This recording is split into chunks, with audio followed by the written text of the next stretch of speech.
Why do so many people set up a beautiful planted tank and then quietly tear the whole thing down inside a year? It is almost never because they did not care enough. It is because nobody told them 7 things before they started, and by the time they learned them the hard way, they were already frustrated and out a few $100s. 6 years of doing this, most of it learning the hard way, and these are the 7 I wish somebody had put in front of me on day 1. I am not going to pretend to be some 30-year master here. I have kept planted tanks for 6 years. I have killed a lot of plants, torn down 2 tanks in frustration before I understood what was going on, and slowly figured out what actually matters and what is just noise people repeat online. That is exactly why I can talk to you as a beginner, because I still remember being one. What I am going to give you is the 7 decisions that decide whether your planted tank thrives or becomes a green algae swamp you resent. And stay to the end, because after the 7, I am going to give you the exact order to do everything in for your first 90 days. The sequence that ties all 7 together into a plan you can actually follow. Here is the one idea that makes all 7 click, and it took me years to really get it. A planted tank is not a fish tank with plants added. It is a garden that happens to be underwater, and a garden runs on a balance of 3 things: light, nutrients, and carbon. Get those 3 in balance and your plants grow so well they crowd algae out entirely. Get them out of balance, too much of one and not enough of another, and algae moves into the gap every single time. Almost every planted tank failure, and almost every one of these 7 lessons, comes back to that one balance. You are not fighting algae. You are managing a balance, and the algae is just the scoreboard telling you how you are doing. I spent my first 2 years thinking I was bad at this, that other people had some green thumb I was missing. There was no green thumb. They had the balance right and I did not. And once somebody finally explained it to me in those terms, plants versus algae competing for the same light and food, everything I had been doing wrong suddenly made sense. That is the reframe I want to hand you before we even get to the list, because every single item is really just one more piece of that same balance. First thing, and it is the one everybody gets backwards, light drives the entire tank. And too much light is a far bigger problem than too little. When you start out, the instinct is to buy the brightest, most powerful light you can afford, because bright feels like better. It is the opposite. Light is the gas pedal of a planted tank. It sets how fast everything runs, and the faster your plants are told to grow, the more nutrients and carbon dioxide they demand to keep up. If you flood the tank with light, but you have not supplied that matching food and carbon, your plants cannot use the excess light, and you know who can: algae. Algae is thrilled to take the surplus. A modest light run for a short period beats a blinding light every time when you are starting out. Think of it exactly like a real garden in full sun versus partial shade. Blast a young garden with relentless harsh sun and no water, and you get scorched weeds, not vegetables. The light has to be matched to what you are actually supplying the plants below it. You can always turn light up later. Fixing an algae farm you created on day 1 is much harder. Put a timer on that light too, a cheap outlet timer, $3 or $4, so the light comes on and goes off at the same time every day, without you thinking about it. Plants like a steady rhythm, and an erratic light schedule where you flip it on whenever you remember, is its own way of feeding algae. Set it for a short, consistent window and walk away. Second, your substrate is a decision you make exactly once, and then live with for years, so make it on purpose instead of by accident. Substrate is just the material on the bottom of the tank. For a fish-only tank, plain gravel is fine, but rooted plants feed through their roots, and plain gravel is empty, it feeds them nothing. You have got 2 real paths. One is a nutrient-rich aqua soil, a specialized planted tank substrate that comes loaded with nutrients baked in, which makes the first year easy but does eventually deplete. The other is capping regular soil with an inch of sand or fine gravel, the low-cost route that feeds plants for years. What you do not want is to set up plain gravel, watch your plants slowly starve, and realize a year in that fixing it means tearing the whole tank apart. Decide before you fill it, because this is the one choice you cannot easily walk back. I made this exact mistake on my very first tank. Plain aquarium gravel, because that is what the fish tank I already had used, and I could not understand why my plants sat there doing nothing for months while every video showed lush growth. They were starving in an empty pantry, and there was no fixing it without pulling everything out and starting the substrate over, which is precisely the teardown this whole video is trying to save you from. Spend the extra on the right substrate up front. It is the cheapest it will ever be before there is a tank sitting on top of it. Everything in this video, and the full 101 secret system behind it, is in the Aquarist's Bible.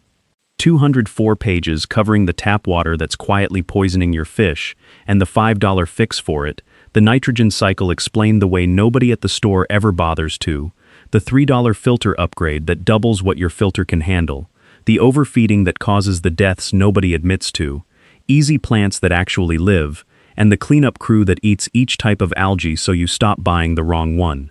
Plus a quick reference card you can tape inside your stand, so you always know the right move when a fish looks off. If you are tired of testing your water, doing everything right, and still losing fish for no reason you can explain, this is the reference you have been waiting for. Link in the description below, QR code on screen. Third, carbon dioxide is the real dividing line in this hobby, and you need to pick your side before you buy a single plant. Carbon dioxide, CO2, is the carbon source plants build themselves out of, and in an aquarium, there is only so much of it dissolved in the water naturally. There are two worlds here. A low-tech tank, meaning no added CO2, just what the fish and the tank produce, which can be genuinely beautiful, but limits you to the slow, hardy, undemanding plants. And a high-tech tank, where you inject CO2 from a pressurized system, which unlocks the fast carpets and the vivid red stems, but adds cost, equipment, and a real learning curve. Neither is wrong. What kills people is wanting the high-tech results on a low-tech setup, buying the demanding plants with no CO2 to feed them, watching them melt, and quitting. Pick your side honestly based on the budget and effort you actually have, and then buy plants that match that side. For most people starting out, and I will just say this plainly, the honest answer is low-tech. Skip the CO2 to begin with.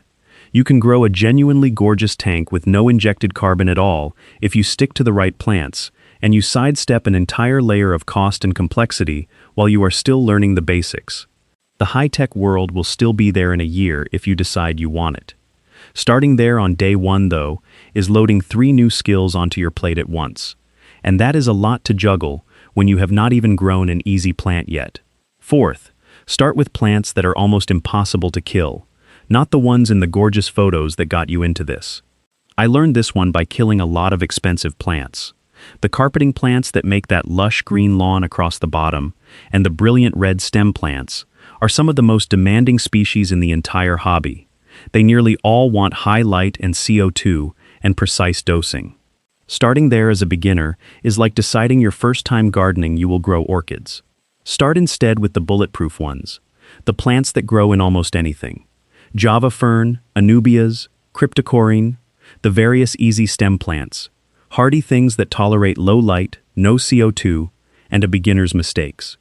Get those thriving first, learn how a growing plant behaves, and then reach for the hard stuff once you have earned it. The people who start with the hard plants are the ones tearing the tank down in month 8. And there is a hidden benefit to the easy plants nobody mentions. Because they are slow and undemanding, they are also forgiving of the beginner mistakes you are definitely going to make. The light left on too long, the fertilizer you forgot, the water change you skipped. A Java fern shrugs all that off and waits for you to get better. A demanding carpet plant punishes every one of those mistakes by melting into a brown mess, which teaches you nothing except that you failed. Learn on the plants that let you make mistakes and survive them. Fifth, algae is not your enemy. It is a symptom, and understanding that changes everything about how you react to it. Every planted tank gets algae. Especially in the early months, there is no exception, and it does not mean you failed.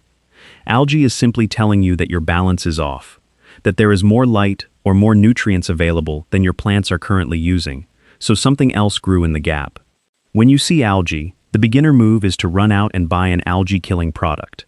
That treats the message and ignores the cause, and it comes right back, because you never fix the balance underneath. The experienced move is to read it, ask what is out of balance, usually too much light for the plant growth you have, and adjust that instead. Algae is feedback, not an attack. A cleanup crew helps here too, and it is a nicer solution than a bottle. Certain fish and invertebrates graze algae as their actual food: an otocinclus catfish, nerite snails, a mono shrimp, and they quietly keep the surfaces clean while the tank finds its balance.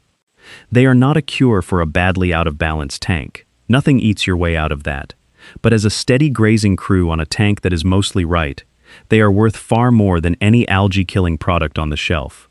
I would rather add 3 otocinclus than 1 bottle of anything. Sixth, and this one is completely backwards from what beginners expect. Plants need feeding too, and an established tank can actually starve. When you are new, you assume the danger is always too much of everything, too much waste, too many nutrients. But once your plants are really growing, they pull nitrogen, potassium, and trace elements out of the water fast, and a heavily planted tank can genuinely run those down to nothing. When that happens, the plants stall. They get holes, they go pale, they melt, and the beginner panics thinking the tank is sick or dirty. It is not sick, it is hungry. That is what plant fertilizer is for.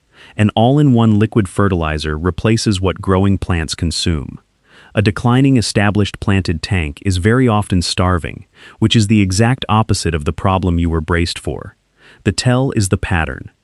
If your tank grew beautifully for a few months and then started going backwards, plants stalling, new leaves coming in small or full of holes, that downhill turn right after a good run is the classic signature of a tank that ran out of food, not one that caught a disease.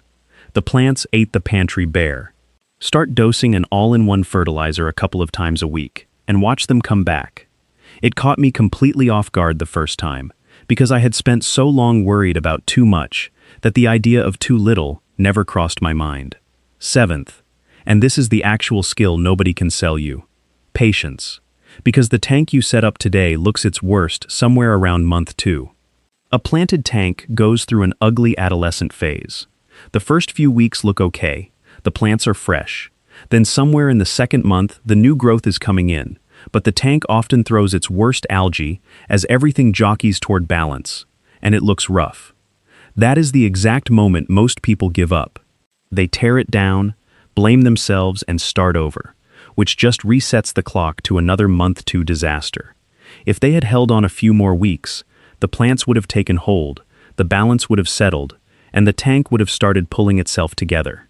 The single biggest difference between the tanks that make it and the ones that do not is whether the keeper had the patience to ride out the ugly phase. I tore down 2 tanks in that exact window before I understood it.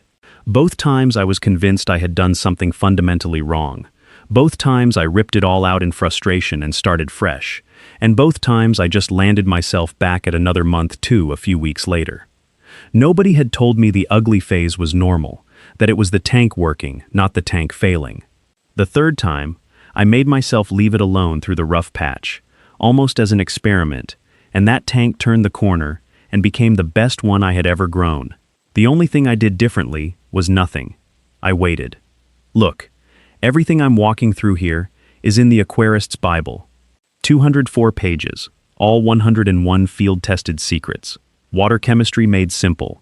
The cycle done right. Filtration, substrate, feeding. Easy plants, algae control, stocking, and the self-cleaning tank that mostly runs itself. Plus what to actually do when it goes wrong, with a quick reference card for the stand. 3 decades of fishroom knowledge in one place. No more mystery deaths. No more scrubbing green glass every week. No more fighting your tank and dumping money at the fish store. Link in the description, QR code on screen. Let me be honest about the edges of all this, because I am 6 years in, not 60. These 7 get you through the decisions that sink most beginners, but they do not replace the fundamentals that apply to any tank. Your tank still needs to cycle, meaning you still have to grow the beneficial bacteria that process fish waste before you add livestock. Plants do not skip that. Your fish still need to match your water, and if you go the high-tech CO2 route, understand that injected CO2 can genuinely harm fish if you overdose it. So that is a research it properly path, not a wing it path. One plain safety note too. A planted tank means lights, heaters, and often a CO2 solenoid all plugged in near water. So every cord belongs in a drip loop, meaning it dips below the outlet so water runs off the bottom instead of tracking into the socket. And the whole thing goes on a GFCI outlet, the kind with the test and reset buttons. And know your floor, because water runs about 8 1/3 pounds a gallon, so a planted 40-gallon with substrate and hardscape is pushing 400 pounds, roughly 2 grown men standing on one small stand. Which brings me to the thing I promised, the order to actually do all of this in, because knowing the 7 lessons is not the same as knowing the sequence, and the sequence is where people trip. Here is the first 90 days. The way I would set up a tank today. Step 1. Before any water goes in, build your hardscape and lay your substrate, the rocks and wood and the bottom, because everything you plant sits in this, and you never want to redo it. Step 2. Plant heavily from day 1. And I mean heavily. Fill the tank with far more plants than looks reasonable, because a heavily planted tank from the start simply does not give algae the room to take over the way a sparse one does. Step 3. Run your lights short at first, something like 6 hours a day, about the length of a work shift, and resist the urge to crank it, because you are feeding plant growth slowly and starving algae while the tank finds its feet. Step 4. Wait, and expect the ugly phase. Do small water changes, top up nutrients as the plants start growing, and do not panic at the month 2 algae. Step 5. And only now, once the plants are visibly growing and the tank has settled, add your fish, slowly, in small groups. That order is the whole thing. Hardscape, plant thick, light low, wait out the ugly phase, then stock. I set up 2 tanks the wrong order early on and paid for it both times, and the tank I finally did in this sequence is the one still running beautifully years later. One keeper's experience is not a controlled study, but that sequence lines up with what every planted tank person I trust does, and it is the closest thing to a shortcut there is. None of this is about talent, and it is not about spending the most money. It is about making 7 decisions on purpose, instead of by accident, and then having the patience to let the tank do what it was always going to do. The planted tanks you see that look like underwater forests were not grown by people with a gift.